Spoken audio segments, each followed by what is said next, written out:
अभी चूंकि इस बार लीड कर रहे हैं हरीश भाई। जितू भाई आपके अंदर में पिछला एक्सपीरियंस हम लोग का बहुत नेगेटिव रहा है कि जिस मीडिया के जरिए आप लोगों को इतना मदद मिलता है उस मीडिया को आप रिस्पॉन्ड भी नहीं करते, तो इस बार क्या इंतजाम हो? सर वैसा नहीं रहता है एक्चुअली। वीआईपी लॉन्च छोटा ही रहता है, इसकी कैपेसिटी थोड़ी उतनी रहती है कि हम सब मीडिया को अकोमोडेट कर सकें, इसलिए मीडिया के लिए लॉन्च ही अलग बनाया जाता है। इस बार भी हमने मीडिया के लिए लॉन्च ही अलग रखा है क्योंकि आप सारा दिन हमारे साथ रहते हैं और हमें दोनों को थोड़ा डिवाइड फर्क करना ही पड़ता है। अगर हम अलाउड करेंगे सबको कि सब लोग हैं दरअसल मीडिया बाकी लोगों के काउंटर से जो भी स्टॉल्स के लोग रहते हैं उनको भी हम मना करते हैं। हमारा कोई टारगेट ऐसा है कि सिर्फ मीडिया को मना है, स्पेशली अगर कोई वीआईपी आया, अगर कोई मिनिस्टर आ रहा है, अगर कोई एमएलए आ रहा है, उसके साथ भी 8-10 लोग रहते हैं। कैपेसिटी हाई स्थिति रहती है 25-30 लोगों को बैठने की। अगर हम सबको अलाउ करेंगे उस टाइम पे आके आपको उठाना, आपको बोलना कि सर प्लीज, वो हमें ज्यादा खराब होता है। इसलिए मीडिया रूम ही अलग है। वो मीडिया रूम में आप बैठिए, आप आराम से, आपके इंटरव्यूज चालू ही रहते हैं, ऐसा कुछ नहीं कि कम बंद कर इतने मेंबर्स से आपकी मीडिया इंटरेक्शन रहती है। नहीं जितू भाई मैं करेक्ट कर देता हूँ। जब कोई वीआईपी नहीं होता है, जब आप लोग जो ऑफिस बेरर हैं अगर उनसे भी यहाँ पे लोकल मीडिया बात करना चाहते हैं, उस वक्त भी नहीं जाने दिया गया पिछली बार, तो मैं खुद नसीब भाई यहाँ प्रत्यक्ष है, उनसे कई बार मैंने रिक्वेस्ट किया कि काफी मीडिया इस पर सवाल उठा रही है। तो मैं ये सिर्फ आपसे पॉजिटिवली जानना चाहता हूँ इस बार क्या ऐसा होगा इंतजाम की कोई दिक्कत ना आने पाए? ऐसा कुछ नहीं है सर, ऐसी कोई बात नहीं जो आप सोच रहे हैं। सबके लिए ओपन रहता है, टाइम रहता है कि आप आइए बैठिए, हम कभी किसी को मना नहीं करते, लेकिन हमें मालूम होता है पीछे से आने वाले लोग, तो हम आपको हिसाब से बोलते हैं थोड़ा टाइम के बाद हम आपको अंदर नहीं लेके गए, ऐसा पॉसिबल हो ही नहीं सकता। लेकिन कभी हमें भी देखना पड़ता है कि किस हिसाब से उसको अकोमोडेट किया जाए। वैसे लास्ट टाइम मैं भी एक ही दिन था एग्जीबिशन में, क्योंकि मेरी भी फैमिली में शादी थी। तो आपने ये बैड एक्सपीरियंस, तो मैं सॉरी बोलता हूँ, ऐसा कुछ नहीं है कि भाई उसमें कोई शर्माने की बात नहीं कि आप लोग साथ नहीं आ सकते, मीडिया है तो हम है। एक बार ऐसा कुछ नहीं होगा कि मध्ये तुम्ही सहभाग घेतलेला आहे, कशा प्रकारे हे सगळं आयोजन केलेलं आहे आणि आज रायगडमध्ये किती लाखापर्यंतची प्रॉपर्टी भेटणार आणि वेगळं पण काय असतं? नक्कीच मी तुम्हाला सांगू इच्छितो, जसं प्रत्येक टायमाला आपण कामोठेच्या खांडेश्वर स्टेशनच्या अपोजिटला जो एक्सपो आपण घेतो त्याच ठिकाणी आयोजित करण्यात आला आहे आणि जसा दरवर्षी रिस्पॉन्स असतो तसा ह्या वर्षी त्याच्यापेक्षा जास्त रिस्पॉन्स भेटेल, कारण की विषय असा आहे की लास्ट जवळजवळ 25 ते 20 वर्षापासून एअरपोर्ट येणार ही गोष्ट आजपर्यंत कस्टमरच्या कानामध्ये जात होती आणि आज ती सत्यामध्ये आली आहे। भरपूर लोकांचं स्वप्न असतं की एक हक्काचं घर असावं आणि ते घर घ्यायला त्यांना ऑलरेडी मुंबईच्या बाहेर जावं लागायचं।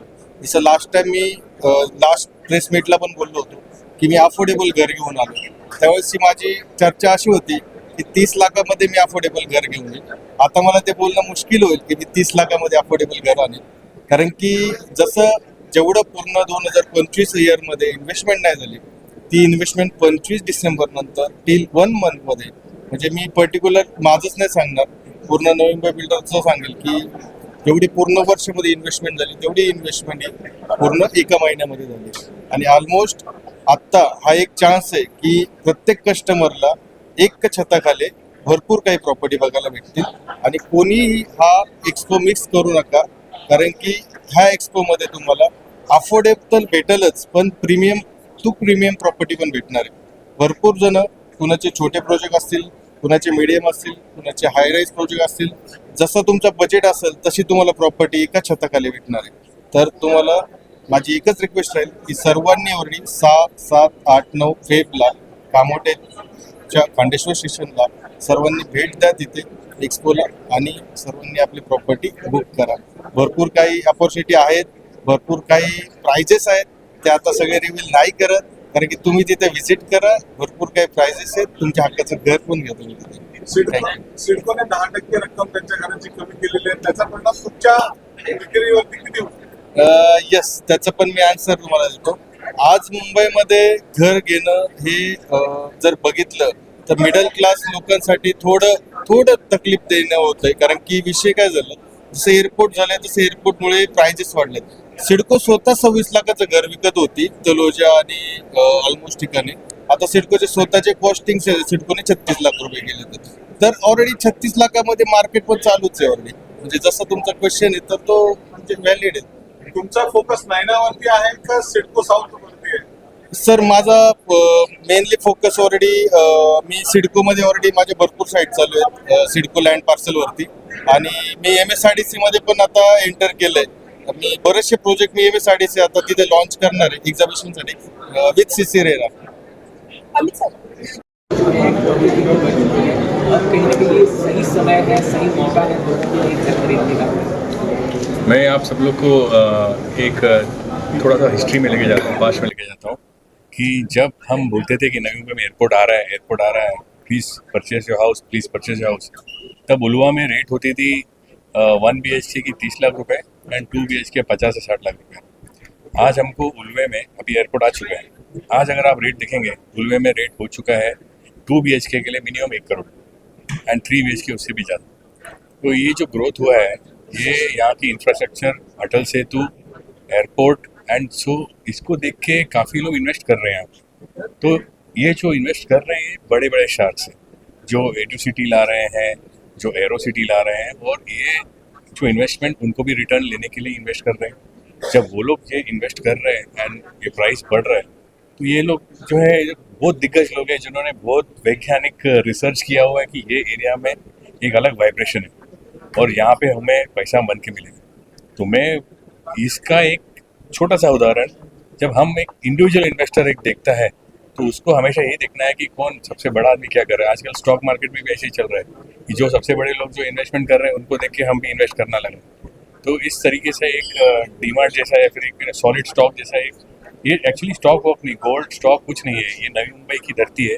यहाँ पे हर इन्वेस्टर को, छोटे से छोटा इन्वेस्टर हो या बड़े से बड़ा इन्वेस्टर हो, और दिल से जिसने काम किया, दिल से जिसने इन्वेस्ट किया है उसको पैसा बना के मिला है। और ये एग्जीबिशन में इस नवी मुंबई के जो इन्वेस्टेबल एरियाज हैं और जहाँ पे सबसे लो पॉइंट पे एंट्री, जो एंट्री ऑफ बैरियर है, अभी आप जाके तो एरो सिटी नहीं लॉन्च कर सकते, लेकिन आपके पास एक बैरियर ऑफ एंट्री में सबसे लोएस्ट एंट्री पॉइंट है यहाँ पे कि हम रायगढ़ एरिया का एक्सपेंशन में हम पार्टिसिपेट करें। क्योंकि रायगढ़ एरिया में हमें नवी मुंबई में इन्वेस्टेबल एसेट्स के लिए एक अपॉर्चुनिटी मिलती है। तो ये रायगढ़ का एग्जीबिशन प्लीज़ मिस मत कीजिए। रायगढ़ का एग्जीबिशन ही वो एग्जीबिशन है जो आपके रियल एस्टेट इन्वेस्टमेंट को 4 चांद लगाएगा। क्योंकि ये यहाँ पे आपने जितना भी पार किया, भले आपने 12 लाख का इन्वेस्टमेंट किया, 15 लाख से लेके आपके पास है 1 करोड़ 2 करोड़ तक का इन्वेस्टमेंट है, लेकिन अगर आप 12-15 लाख का भी इन्वेस्टमेंट किया तो भी आप इस ग्रोथ स्टोरी का एक हिस्सा बन जाएंगे। मैं सबको ये रिक्वेस्ट करता हूँ कि किसी भी हाल में आप इसको मिस मत कीजिएगा और कहीं ना एक प्रॉपर्टी आप जरूर चूज कीजिएगा और उसमें इन्वेस्ट कीजिएगा। सर पत्रकारों के लिए कुछ ऑफर है? पार्टिसिपेट करता है, दूसरा टाइटल स्पॉन्सर है, तो किस तरह से पूरा एग्जीबिशन को आप देख रहे हैं और श्रीजी नए कौन से प्रोजेक्ट इस बार डिस्प्ले कर रहे हैं? यस, सबसे पहले तो टाइटल स्पॉन्सर, तो आज क्रीडाई से हमें इतना आज प्यार मिला है तो ये टाइम बोले चलो हम टाइटल स्पॉन्सर में बैठ जाते हैं। तो ये प्यार है क्रीडाई पूरे टीम का हमारे लिए। दूसरा इनका सवाल कि ये टाइम नया क्या लेके आ रहे हैं, तो अभी तक का हमारा जो आइडेंटिटी था, श्रीजी वेंचर्स बोले तो हम लोग एक प्रीमियम सेगमेंट में ही डील कर रहे थे। एंड इवन लास्ट टाइम का हमारा रायगढ़ का जो एक्सपीरियंस था, इवन आई थॉट पर्सनली कि भाई मुझे यहाँ पे ज़्यादा बुकिंग्स नहीं मिलेगी बिकॉज खांदेश्वर एरिया था, कामोटे था। बट ऑनेस्टली मैं बताता हूँ आपको कि मुझे जो बुकिंग्स अभी तक हुई है, आज हमारे खारगर साइट को 2 साल होने को आया है एंड मैक्सिमम मुझे बुकिंग रायगढ़ से मिली है, स्पेशली खांदेश्वर से मिली है, कामोटे से मिली है, पनवेल से मिली है। जब मैं देख रहा हूँ कस्टमर का एड्रेस पनवेल है, कामोटे है, खांदेश्वर है, तो समझ नहीं पा रहा हूँ कि भाई ये तो एरिया थोड़ा सा डाउन मार्केट है, मुझे बुकिंग कैसे मिल रही है। जब थोड़ा सा डीपली हम लोग गए, स्टडी किया, तो पता चला कि भाई जो बंदा हमारे पास ले रहा है, जो कस्टमर है, वो कामोठे में या पनवेल में लास्ट 10 से 15 साल पहले शिफ्ट हुआ था। आज टाइम टू टाइम उसका ग्रोथ हुआ, जर्नी उसका अलग हो गया, आज फाइनेंशियली वो एक साउंड स्टेज पे आ गया। तब उसको पता चला कि भाई कामोठे से थोड़ा सा मूव ऑन करना है, मुझे एक प्रीमियम सेगमेंट में जाना है एंड यूज़ के लिए। तो वो बंदा अगर पनवेल से निकलता है तो फर्स्ट हमारा खारगर आ रहा है, तो वो बंदा मेरे पास डाइवर्ट हो रहा है, मेरे प्रोजेक्ट में डाइवर्ट हो रहा है। तो धीरे धीरे धीरे ऐसे करके ये जर्नी चालू हो गई और मुझे पता चला कि भाई मेरा जो क्लाइंट है, एक्चुअल एंड यूज़र है, ये भाई रायगढ़ में बैठा है। मैं ये नहीं सोच रहा हूँ कि मेरा भाई प्रीमियम प्रोडक्ट है तो मेरा बंदा नवी मुंबई से, वाशी से आएगा या बॉम्बे से आएगा। तो ये आज मुझे एक्सपो का एक जो कर रहे हैं रायगढ़ का, तो ये बहुत अच्छा खासा हमें बेनिफिट मिला है। दूसरी बात कि अभी तक का जो हमारा श्री जी का था कि भाई हम एक बड़े यूएसपी साइज में जा रहे हैं, तो बहुत सारे कस्टमर का हमारे पास रिक्वेस्ट आया कि सर आप बहुत बड़े फ्लैट बनाते हो, बजट आपका बड़ा होता है, हम अफोर्ड नहीं कर पाते, तो आप थोड़ा सा कुछ हमारे लिए एक सेगमेंट बनाओ कि जिसमें हम अफोर्ड कर पाए। तो मैं सबको बताना चाहता हूँ आपके माध्यम द्वारा कि अभी श्री जी वेंचर जो है, हमने रीडेवलपमेंट में भी कदम रखा हुआ है कि जहाँ पे हम एक अफोर्डेबल और प्राइम लोकेशन पे, आज देखो हमारी जो आइडेंटिटी है कि भाई बहुत कम काम करते हैं, स्पीड करते हैं, तो आज रीडेवलपमेंट भी हमें लोग पसंद कर रहे हैं। और आज जो सेगमेंट लेके आ रहे हैं रीडेवलपमेंट में, तो उसमें हम अफोर्डेबल जो घर है, अगेन विथ बड़ा कारपेट एरिया, जो हमारा मेन थॉट प्रोसेस होता है, बड़ा एरिया बट अच्छे प्राइसिंग में, तो वो हम करके दे देंगे। क्योंकि अभी तक हमने सोचा, यहाँ पे देखा सुना कि अफोर्डेबल तो अफोर्डेबल भाई ख़त्म हो गया है। अभी लोग पैसा खर्चा कर रहे हैं। आप एक अच्छा सेगमेंट बनाओ, अच्छा क्वालिटी प्रोडक्ट दो, तो लोग खरीदेंगे। अगर अच्छा प्रोडक्ट है तो आप बेच सकते हैं। ये हमारा एक माइंड थॉट है। Thank you. इस बार प्रॉपर्टी एग्जीबिशन किस तरह से ऑर्गेनाइज किया है, कितने लोगों ने पार्टिसिपेट किया है और इस एक्सपो की क्या खासियत है? इस बार हमारा एग्जीबिशन हर साल से डबल साइज में रहा है और इस बार सारे बिल्डरों ने आगे आके हमें कहा है कि नहीं, हमें बड़े स्टॉल चाहिए, क्योंकि सभी को पिछले एग्जीबिशन से समझ आया कि नवी मुंबई किस तरीके से हमारे ग्लोबली पोजीशन हो रही है अभी एयरपोर्ट आने के बाद। और उसी कारण हमें समझ आ रहा है कि जैसे बिल्डर इतने एग्रेसिव है, उतने बायर्स भी इस अपॉर्चुनिटी को सीज करने के लिए यहाँ आएंगे।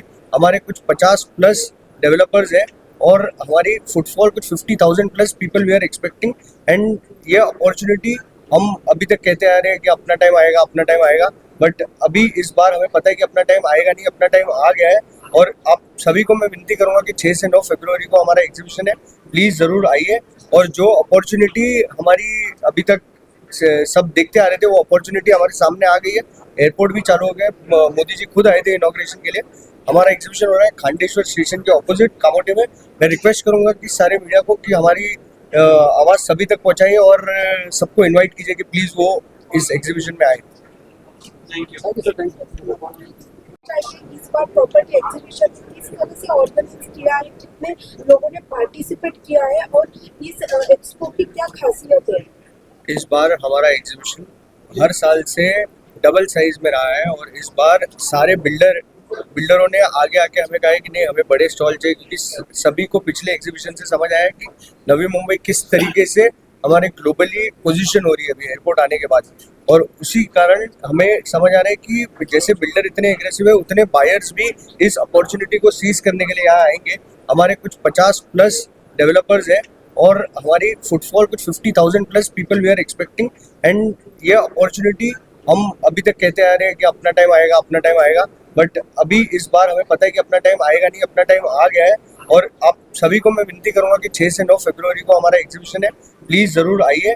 और जो अपॉर्चुनिटी हमारी अभी तक सब देखते आ रहे थे, वो अपॉर्चुनिटी हमारे सामने आ गई है। एयरपोर्ट भी चालू हो गया, मोदी जी खुद आए थे इनॉग्रेशन के लिए। हमारा एग्जीबिशन हो रहा है खांडेश्वर स्टेशन के ऑपोजिट कामोटे में। मैं रिक्वेस्ट करूंगा कि सारे मीडिया को कि हमारी आवाज़ सभी तक पहुंचाइए और सबको इनवाइट कीजिए कि प्लीज़ वो इस एग्जीबिशन में आए। आज मैं अनाउंस करने वाला हूँ हमारा 9th लड़ाई B&M रायगढ़ का एक्सपो, जो स्टार्ट होने वाला है 6, 7, 8, 9 तारीख को। और बड़े धूमधाम से हम उसकी तैयारी कर रहे हैं, जिसमें सब मीडिया सपोर्ट है, लोगों की सपोर्ट है, हमारे स्पॉन्सर्स की सपोर्ट है, सबकी सपोर्ट है। और हम ये चाहते हैं कि लोगों के सामने ये शोकेस हो कि रायगढ़ में कैसी नई प्रॉपर्टीज़ आ रही हैं, कितने बिल्डर्स काम कर रहे हैं। इसमें हमारी ब्रांड एम्बेसडर शिल्पा शेट्टी को हमने अपॉइंट किया है और हमारे चीफ गेस्ट हैं श्री गिरीश महाजन जी, मिनिस्टर, और हमारे दादा नाइक साहब। उसके अलावा सिडको MD वगैरह सब आ रहे हैं। और सबसे भी अपील करना चाहूँगा रिपब्लिक से, आइए, विजिट कीजिए। ये एक ऐसा प्लेटफॉर्म है जिसमें आपको हर बिल्डर को कंपेयर करने का चांस मिलता है कि इधर इसकी प्रॉपर्टी उसकी प्रॉपर्टी, आपको एक अपॉर्चुनिटी मिलती है और हमें ये शो करना होता है कि हम बिल्डर्स कितने क्रेडिबल हैं, कितनी हमारी स्ट्रेंथ है, क्या है, तो हम आपको शो करेंगे। तो मैं सबसे एक ही बात अपील करना चाहूँगा, आइए विजिट कीजिए 6, 7, 8, 9 खांदेश्वर स्टेशन के सामने हम उठा रहे हैं। Thank you. कन्वे